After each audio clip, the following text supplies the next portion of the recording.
Good afternoon, all. Thank you very much for joining. This is the very first partnership between Digital Boost and Visit Scotland with a particular focus on tourism.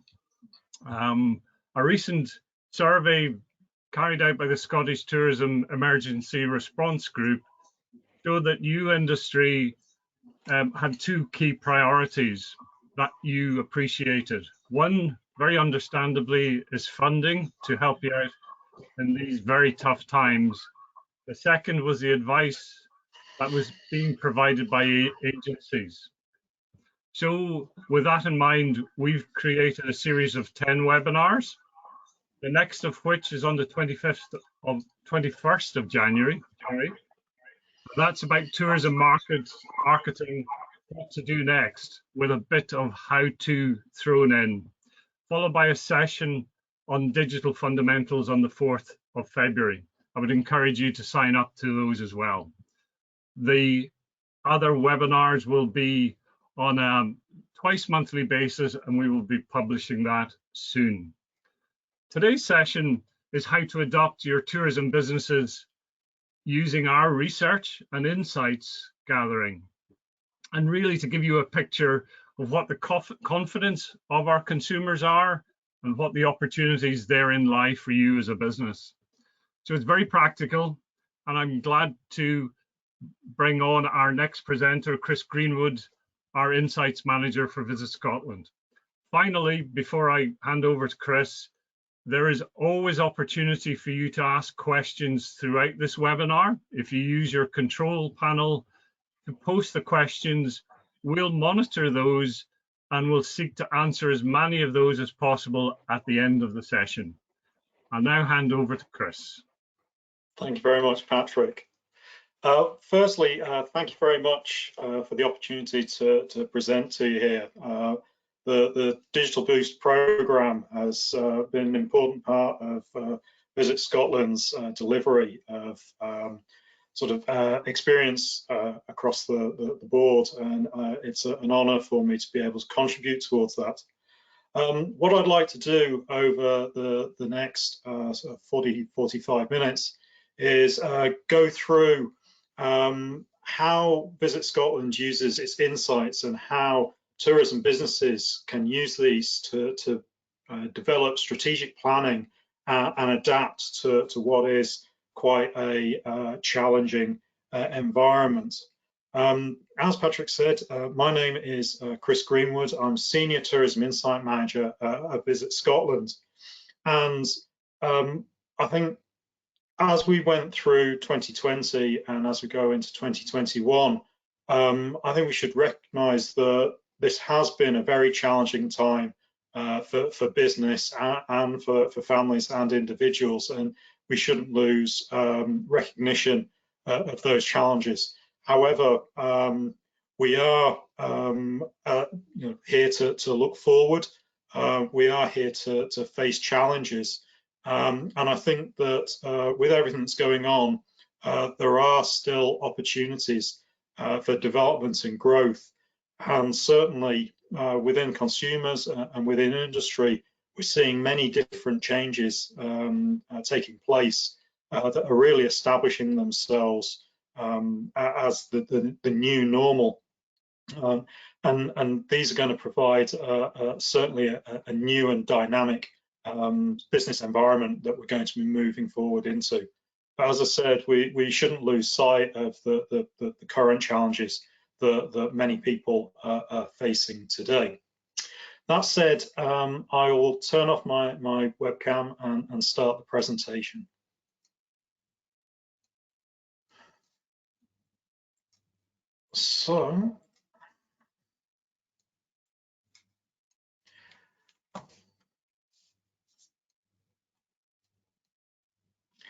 So you will have received in the invitation an outline of what to expect from this webinar, and that hasn't changed.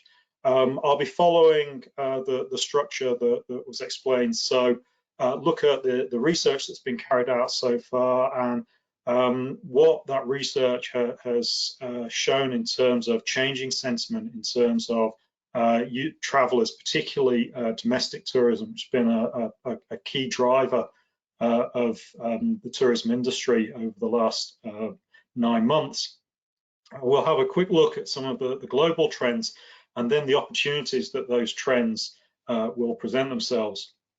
We'll look at the short to medium term outlook and obviously to put that into the context of where we are currently, and then some practical actions that can be taken forwards on the back of everything that we've discussed so far.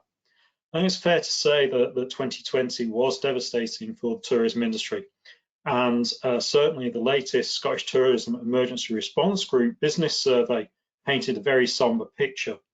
Around about a fifth of businesses are still in operation, have no cash reserves left, and 50% only have cash to last them the next 3 to 6 months. We've seen also that around about 18% of businesses stating that they don't qualify for any financial support has been a particular challenge for the industry as a whole. However, the industry survey showed that it wasn't all doom and gloom, and the businesses showing that they are adapting and changing to ride out the storm until we get back to the normal that we're hoping for. With that in mind, just under 3/4 believe that they'll see through the current crisis, although clearly that means that some won't, and we know that some businesses have already permanently closed. However, I think it's important to note that understanding visitor insights and developing strategies creates the agility to adapt and to be dynamic to this challenging environment that we're finding ourselves in. So if we move on to start looking at the research that's been carried out so far. So what Visit Scotland has done so far is conducted a series of studies. This should be put within the context of our traditional measurement of tourism has been conducted through doing visitor surveys. So the Office of National Statistics and the National Tourist Boards conduct an international and domestic tourism survey. The international survey, the international passenger survey, is conducted by the Office of National Statistics, and it takes place in airports, seaports, and the Eurostar terminals, where individuals are kind of intercepted as they arrive and depart, and they're asked questions about where they've come from, how much they've spent, where have they gone to, and that gives us an idea of international inbound and UK resident outbound travel.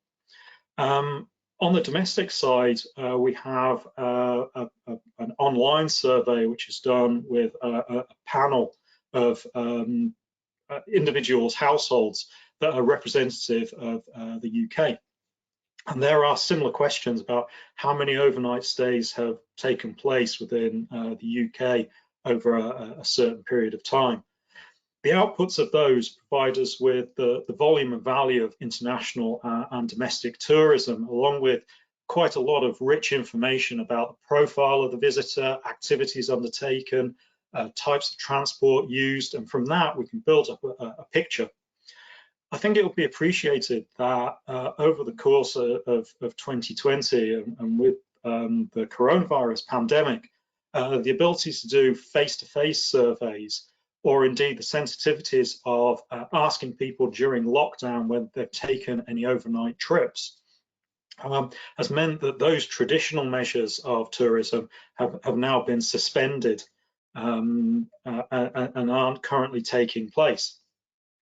So as our established longitudinal studies have ceased, Visit Scotland's looked to alternative ways of being able to gather information. The types of things that we've taken up so far include a COVID customer segmentation study. We've done a series of consumer sentiment research studies.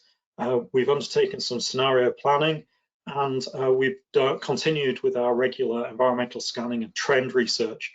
And I'll go on and explain the methodologies that are adopted in these various areas. So the first one we come to is customer segmentation. And what customer segmentation is it profiles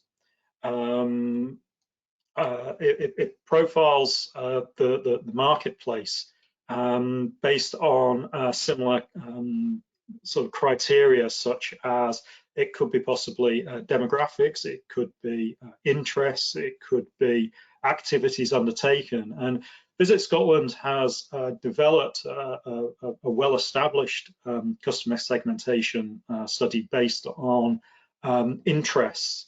So you profile your marketplace. In this case, it's the UK consumer, and you can work out roughly based on that profile the approximate size of the market, where they're based, what their media habits are, all these different kinds of things. And it became clear that during the coronavirus pandemic that that particular segmentation model, while still valid, had to adapt to the changing situation. So in collaboration with the other national tourist boards, Visit England and Visit Wales, a new segmentation model has developed based on the visitors' attitudes towards the crisis and their understanding of the current levels of lockdown and restrictions. The other piece of work that we've undertaken, and we've done this on a number of occasions, is a consumer sentiment survey. And this, again, has been done collaboratively at a UK level. And it started around the end of May and has continued through to January of 2021. The most recent publication that was produced was on the 5th of January. And this is a survey that goes out to a representative sample of the UK population, which is then scaled up. And it asks people about their travel intentions, and clearly when people were able to travel, that's sort of like, you know, July to December period of 2020. It was coming back with some quite interesting insights as to what people were planning, what they had done, areas of the country that they were interested in going to. And that could be fed through to the individual boards and their recovery plans, and fed through to individual businesses. As I said, we've run this multiple times over the course of the second half of 2020.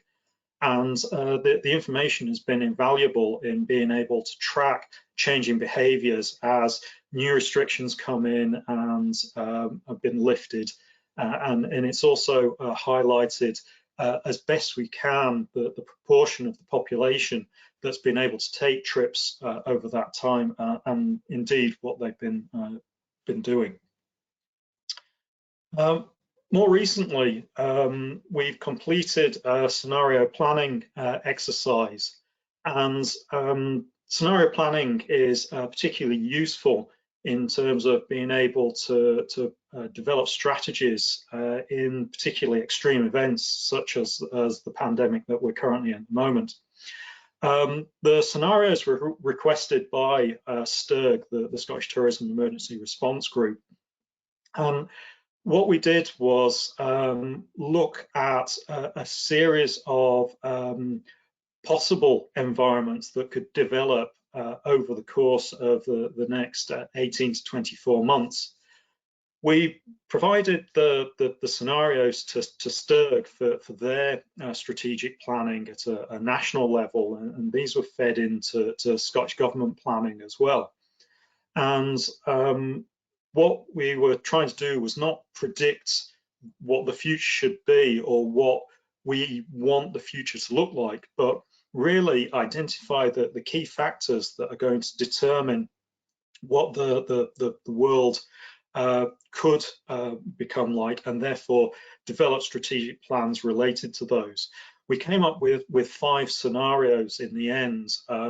A baseline one, which is essentially what the world looked like in July of last year. So just as recovery happened, and within that baseline scenario, it recognized that physical distancing would be a requirement, hygiene factor would be a requirement, and possible barriers to travel that are found within the consumer as well.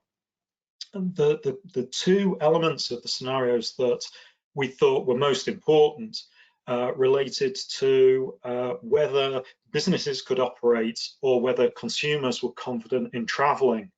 And as a result of that, we developed a quadrant where you could sort of say, okay, well, if businesses are open and consumers are going to travel, that would be very much like pre-pandemic conditions.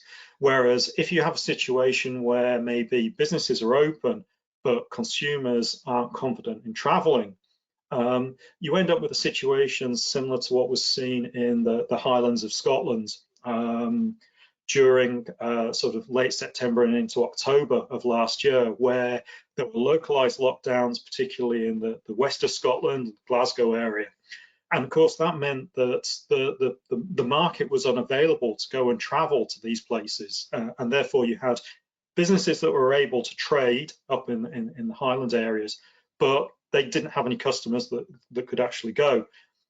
This leads to the situation of, well, if you understand these different potential scenarios that can come up, what are the strategic plans that you are going to develop in each of these different scenarios? And therefore, you can become agile as the environment changes. So as we move from, say, that situation of the baseline scenario of everybody's able to trade and you've got a market, to potentially being open but you've got no customers, to then possibly a full lockdown. As a business, what are the plans you're going to build in response to each one of those changing environments, and how do you track how those things are changing over time? One of the other areas of data that we've been collecting is something that we've been doing for quite a long time, and that's environmental scanning and trends. Environmental scanning is really the ongoing tracking of trends and occurrences either within an organization or an industry sector, and really it looks at the internal and external environment and the factors that firstly create the environment in the first place, and secondly that are going to influence that. So from my particular situation, the team that I head up within the VisitScotland research department, the Insight department, we're looking at tourism within Scotland. So understanding what the customer base is, what are the factors that are impacting on the product, the economy, the environment, the political situation, the technological situation. How are each of these different elements going to impact on tourism, and can we predict the trends that are going to be influential? So in light of the coronavirus pandemic, we developed a paper called Navigating the New Normal, or the post-COVID-19 consumer trends, and some of the elements of that paper are going to be discussed later on. So that said, those were the main areas of data that we've been collecting in light of the fact that our traditional measures have sort of gone by the wayside. But what does the data that we've collected actually indicate in terms of changes to behaviour? Well, if we look at the COVID-19 segments, this is our new segmentation study. As I said, the segments are based on kind of attitudes, and really it's based on 2 key areas. Firstly is consumer attitudes to risk, and also the financial implication. And you can see that there are 5 segments that were developed, and these relate specifically to the UK domestic market.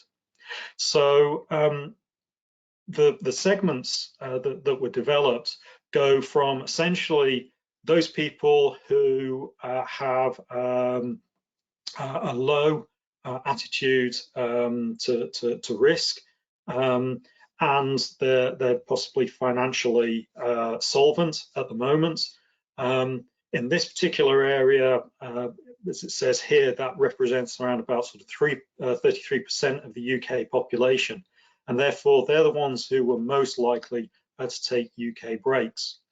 If we go down to the far end, we've got people who are much more risk averse and potentially have less disposable income, and they're representing around about 7% of the UK population, and therefore have a low likelihood of being able to take UK breaks. The segmentation study goes into much more detail about the profile of each of these groups, what their interests are. Certainly, we're seeing that we're definitely seeing a younger demographic, more group travel of those younger demographics were traveling during the latter half of 2020. But we also saw that there were a low risk averse older demographic, possibly ones that weren't shielding or didn't feel the need to shield, so like, possibly a healthier older demographic with disposable income that were prepared to travel and had the time to travel as well. And they were, along with families, making up a large portion of the markets that were traveling within Scotland. I mentioned the consumer sentiment work, and I thought it would be interesting to show here the results that we saw for what people said they took trips during July and September. And again, this is for UK residents. This survey was taken, published in around about October of 2020, and covered that real sort of like, the period between July and September, which really represented the most widely open part of the tourism sector. So what we can see is 30% of UK residents had taken a short break or holiday within the UK. And if you think that the UK population, I think, is estimated around about 60 million, that would give you an idea of how many breaks were taken. But we found that Scots residents were increasingly likely to take breaks within Scotland during that time. And you have to remember that during that period, we also saw that there were localized lockdowns throughout the UK, which prevented people from, say, England and Wales traveling up to Scotland and vice versa.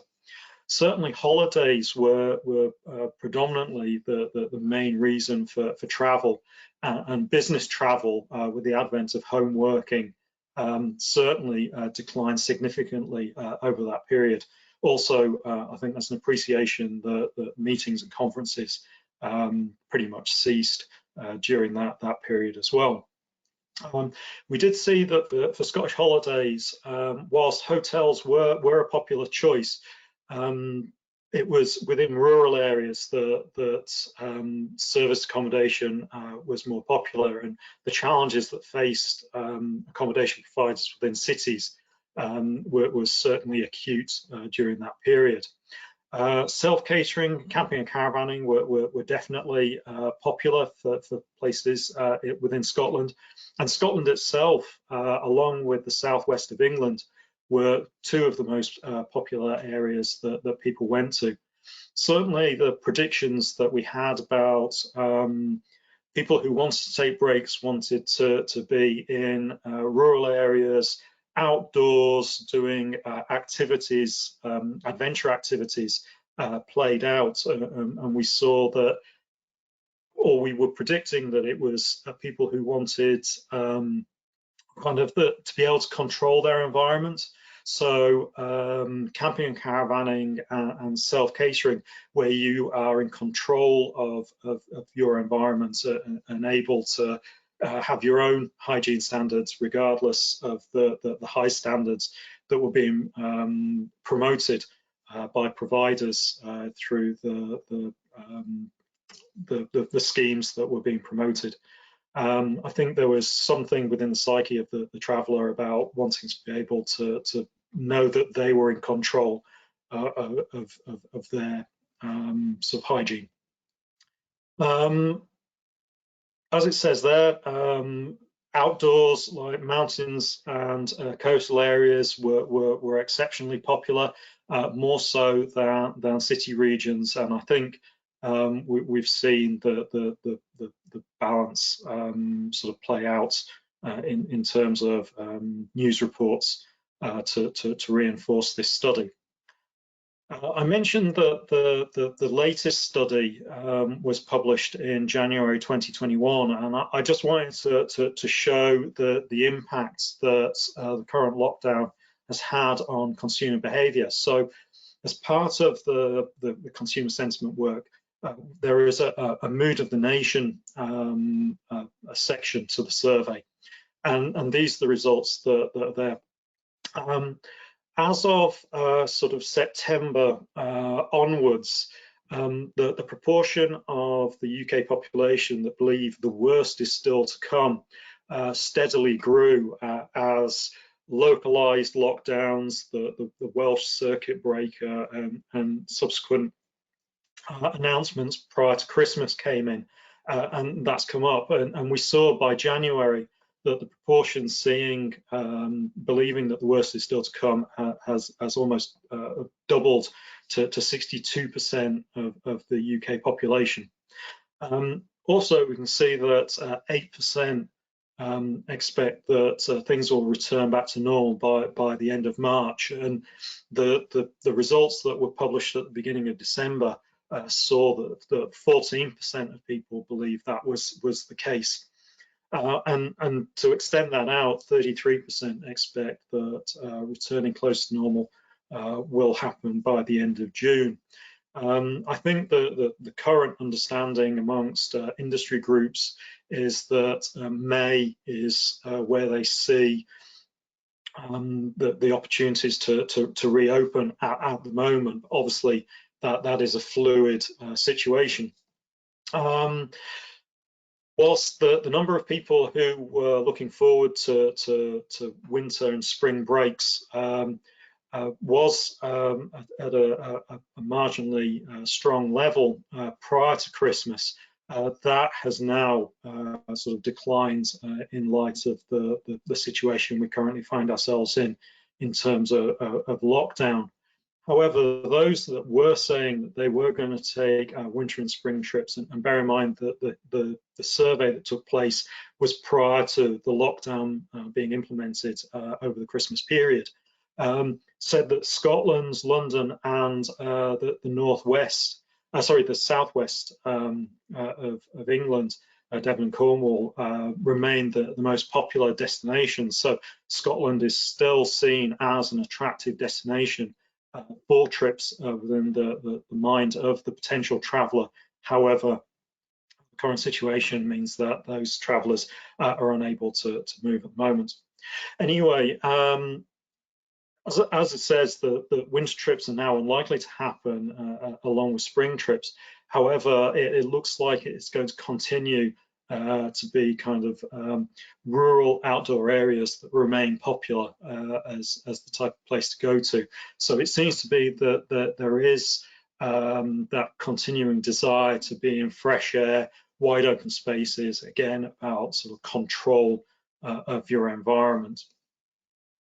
In terms of what the scanning and trends are coming up, and I mentioned before what we define as the new normal, we're seeing that crisis and pandemics don't usually create new trends. What they do is they reinforce and accelerate trends that are already developing and in existence. And what we're finding is that consumer drivers that are developing during the pandemic that are going to define the new normal moving forwards are those of convenience, reassurance, value, inspiration, and connection. And from an industry perspective, that means a need for innovation, agility, adaptation, flexibility, transparency, and collaboration. We're finding that localism is becoming an identifier and a strength and a differentiator. And by that, we mean people are looking for products and brands and destinations that are representative of the true nature of the place they're going to. Now, you can have international corporate brands that can adopt localism. And if you think about things like Hilton in Glasgow, it has within it images of Glasgow, Scotland. You know that you're in the Scottish Hilton or the Glasgow Hilton, as opposed to just a generic Hilton that is branded the same as it would be in Paris or Berlin or Shanghai or Sydney.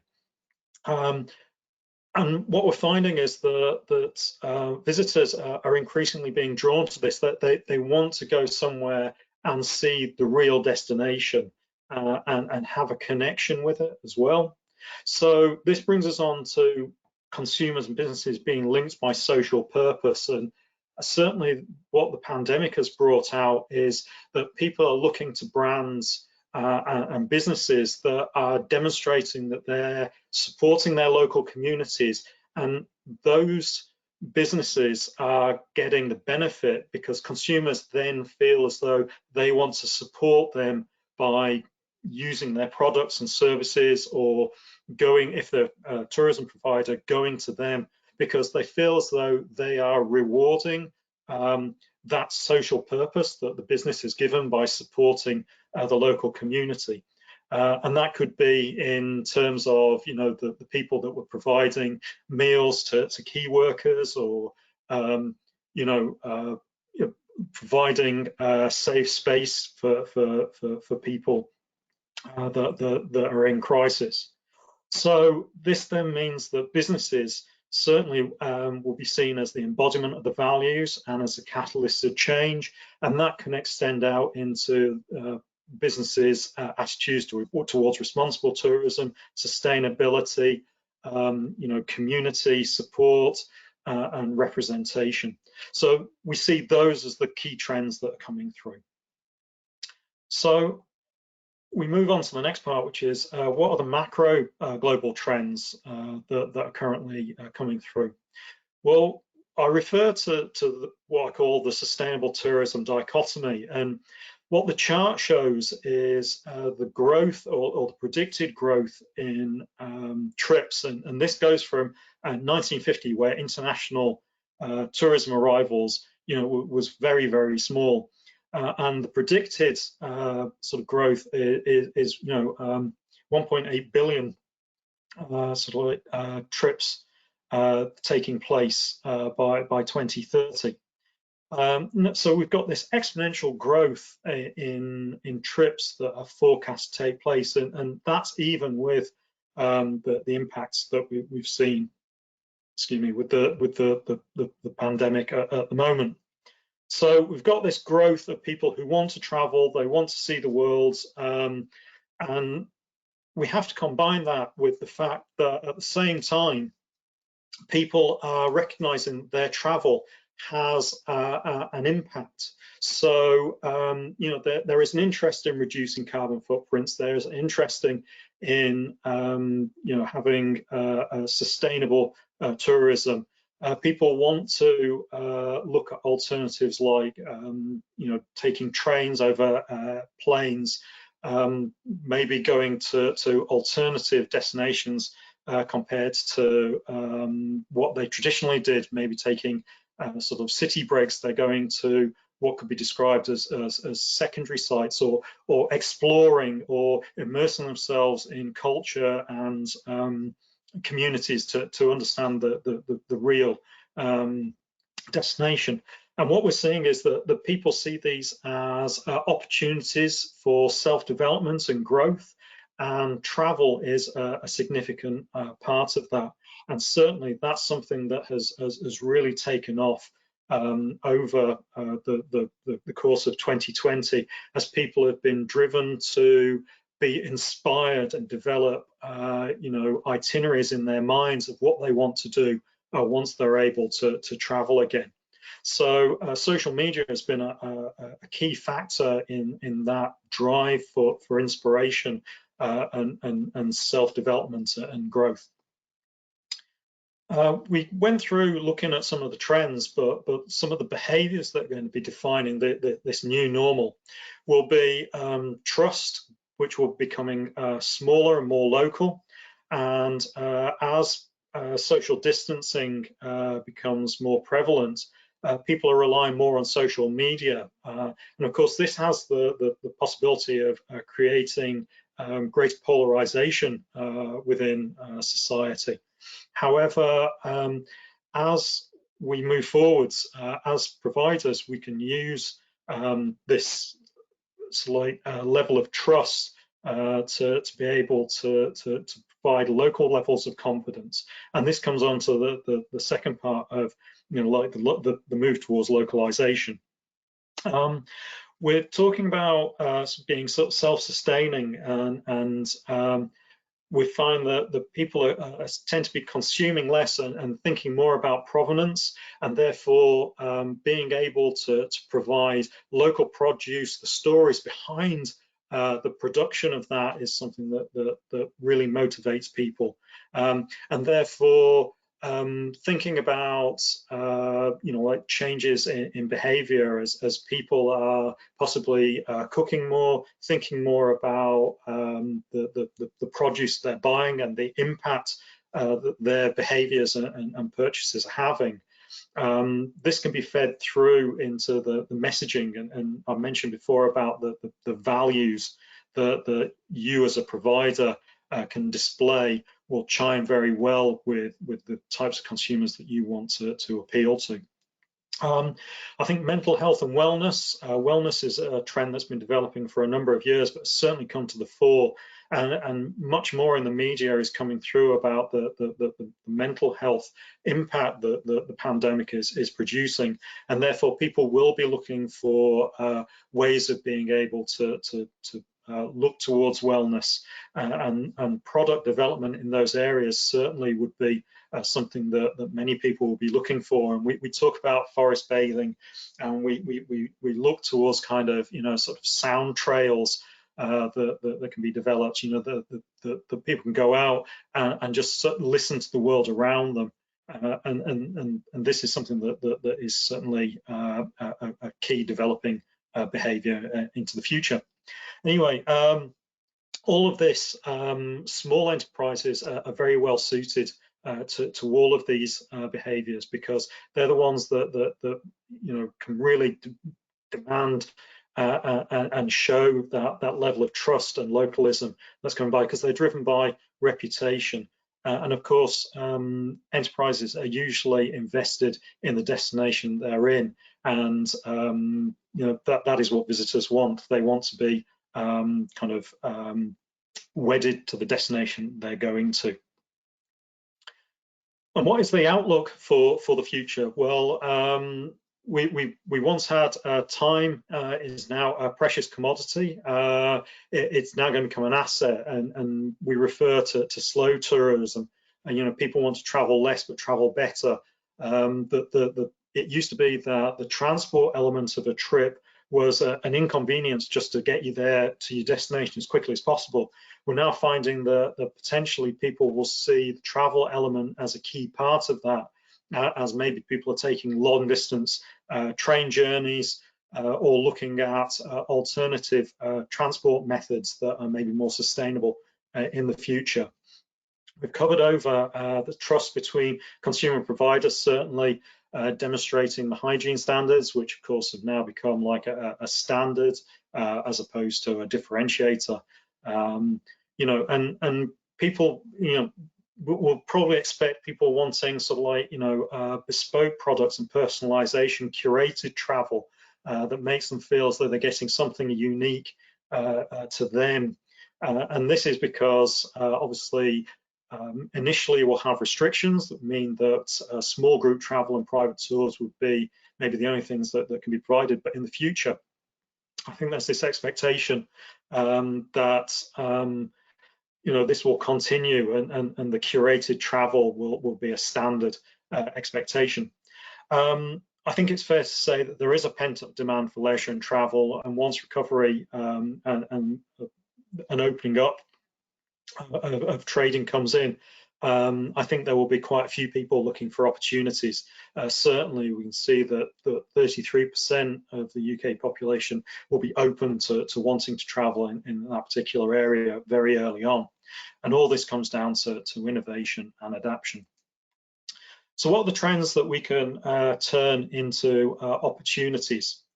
Well, we talk about sort of like, you know, well, premium brands, you know, like the large corporates, they can promote a high standards of health, safety, ethics, and customer service. And certainly one of the recent trends that I saw was with staff members maybe having to wear masks. There are small changes that can be made. So you can put the photograph of the face of the member of staff on their badge, so it provides more of a connection between staff and customers. Maybe investment in training, in greater interpretation of body language, both in terms of communication and reading, as facial sort of cues have been removed with mask wearing. But for smaller enterprises, there is the benefit of demonstrating the humanness that a small business can provide. And certainly early on in Italy, there were small accommodation providers, small hotels that were producing more of a club style product offering. So they felt they weren't able to open up all of the rooms, bedrooms, to customers because of being able to maintain physical distancing regulations. However, what they did was they increased the value of the product offering to a smaller number of people. So it was more of an exclusive product experience, and that's what we mean by that kind of intimate club style product offering. So what you had was low volume of visitors brought on by physical distancing, but a high value product to retain the revenues. We've mentioned premiumization, you know, so like that personalization and bespoke service. Is something we're doing, but there's also that travel with purpose. You know, we mentioned about demonstrated community support, and some of that is done, was done last year, as I mentioned, about you know, sort of providing food to the homeless or to key workers. But you could also do it through, as we develop forwards, through rewilding, through wellness, through volunteering work. You know, education opportunities to develop that need that the visitor wants of travel with purpose. You know, offsetting the impacts, the sustainable impact that travel has in other ways of them sort of giving back either to themselves or to the community. Value for money and showing the values for money are going to be key as well.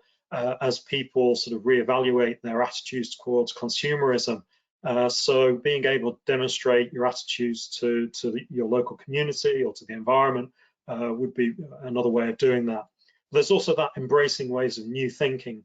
Post the financial crisis in 2008, we saw things like Uber, Airbnb, and WhatsApp coming up as being these kind of game changers in terms of adoption of digital platforms in what were traditional areas and new models. So what are the new ways of thinking that we're going to see beyond here? We've also got how to address, you know, customer needs. We've seen that the domestic market and the family market are going to be some kind of key areas over the second half of last year, but it's going to be the case again moving forwards. It's unlikely that the international markets will be returning back initially. Are people ready to adapt their products if it was primarily the international market that they were after? Very much the domestic market needs to be going forwards. There's about packaging and collaboration, working within the community and the industry to be able to provide that kind of bespoke package that people want from their trip. Engaging content, we mentioned about social media and the need to contain that regular engagement with people, because that's how they're gathering most of their information at the moment. So it's about being inspiring through imagery and stories and having regular content coming out. And I think we should also mention about just the going out to the industry and making sure that you're engaging with your destination marketing organizations and industry groups to share knowledge and networking. Some examples of what we've seen recently are here. Some that I'll draw you to are things like the Balmoral in Edinburgh. They had the curfew club, which as people were maybe nervous to go out and within the city, they were providing exclusive in-room experiences, from movie nights to whiskey tastings. There was developing a product that met the needs of the visitor. Meldrum House and Fnab Castle, famous for setting up their pop-up pods for outdoor dining, which meant that they could provide and cater for visitors. And we're also seeing growth in things like wild swimming, foraging workshops, and sort of craft skills development, and these are things that are trending amongst users as well. So what's the short to medium term outlook? I think it's easy to say that the outlook is going to be positive, but clearly this isn't the best start to the year so far. The scenario planning that we did, really we could assume that we're in scenario 5, the 5 winters scenario, which is really kind of the equivalent of 3 to 5 quarters of low season performance. Back when we did this, we postulated that several major names are going to go into receivership, and obviously we've seen Debenhams fall to that. I think we'd like to say that when we see recovery, potentially, as I said, the industry is predicting kind of May time, although we need to see how that pans out. That the reopening is going to be phased as it was in July of last year, and we can see some of the headlines that are there. That it's an expectation the domestic market is going to be the one that's going to be moving forwards. So just to kind of finish up and summarize, what are the best ways to position for sustainable recovery? Well, I think the first one is plan for the unthinkable. We have the scenario planning toolkit, which is on the VisitScotland.org website, and that will allow you to prepare for a range of responses to different situations. And this is the time to kind of think out the box and look for those game changers. In the current situation, what can you do to diversify and adapt to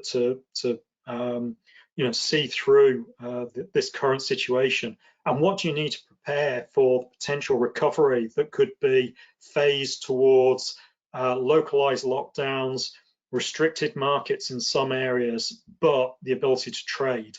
What are the plans that you need to put in place for that?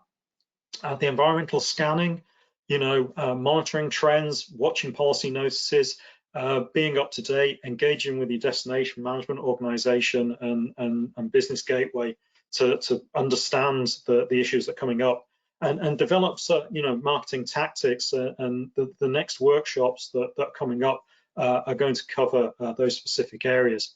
But I would say the main ones will be flexible, and be ready to move quickly, which is why strategic planning now will pay dividends in the future.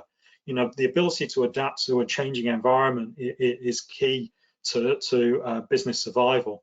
And, you know, being able to adopt digital tools and transformation, again, one of the other workshops as part of this series is going to be key in understanding that. Thank you very much for your time. I'm going to hand back to Patrick now, and I'm going to take any questions and discussion that we might have at the moment. Thank you. Thank you all. Thank you, Chris. That was lots of very good content. I do hope there was some nuggets that everyone can take away and look to apply. That's why we try to bring some practical examples for you to sort of think and work on. There's still time to ask some questions if you so wish, but there has been some coming through as Chris has been presented. So there's a few sort of technical questions which I'll come back to, but asking some other items. So Chris, one question was, do you think once, say, 50% of the UK population is vaccinated, that consumer behaviour will become more bold? And there's a second part to the question, and will vaccination certificates therefore become important?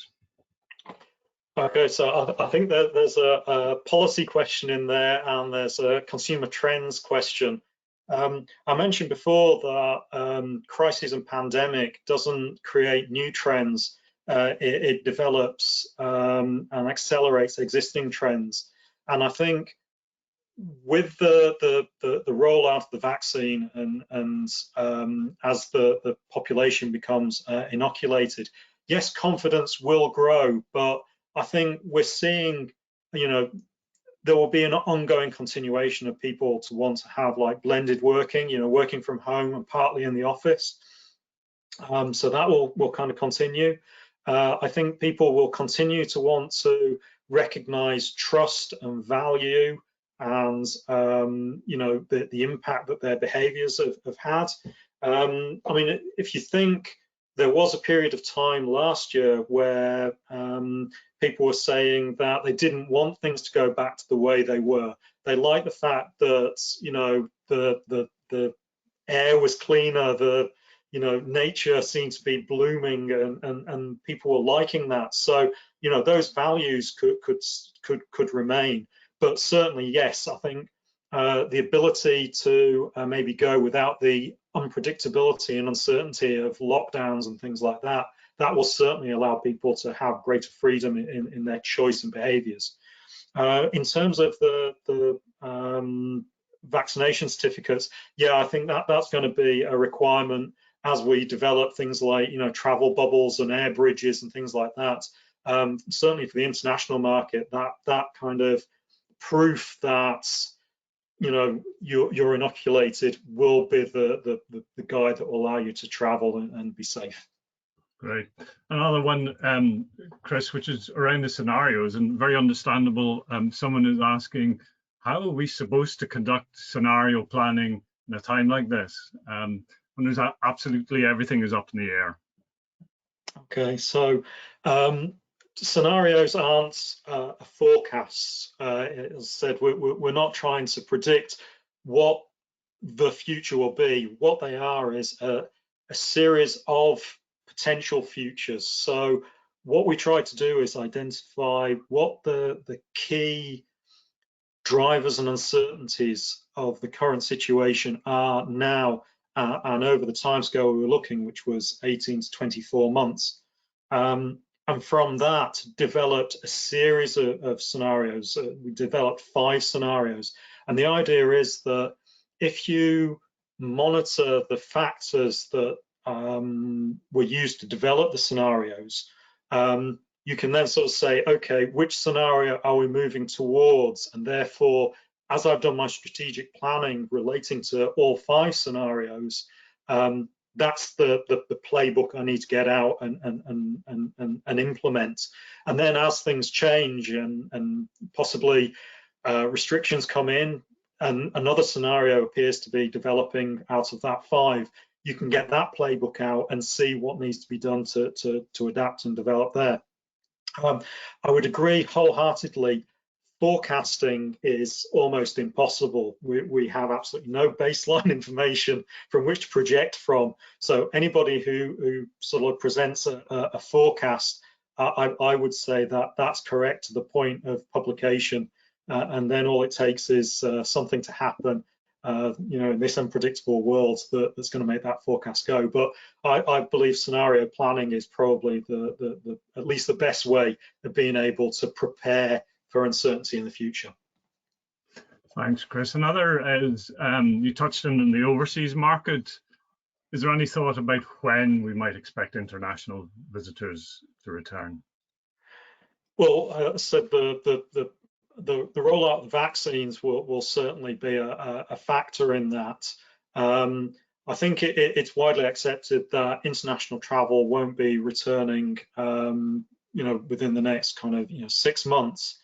It would be ideal to see possibly towards the end of this year, all things being favourable. But I would recommend looking towards the United Nations World Tourism Organization website. They have a regular panel of experts, and one of the questions that's asked of them as part of a survey is when they see recovery in international travel coming through.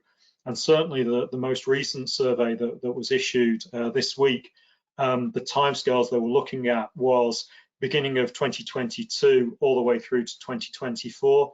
So I think when those results are published, which should be in a couple of weeks' time, that would give an indication of what globally the tourism industry expects international comeback. I would like to think that during the summer last year, whilst we weren't seeing a huge volume of people flying internationally, we did see visitors from Germany, the Netherlands, France, places like that, coming with tourers, camper vans, and driving around Scotland. So it's possible that we may see some towards the tail end of the summer, all things being favourable, in that kind of format.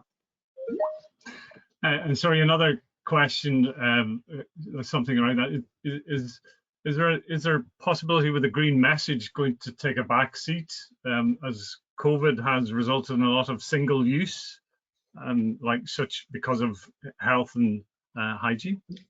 Yeah, I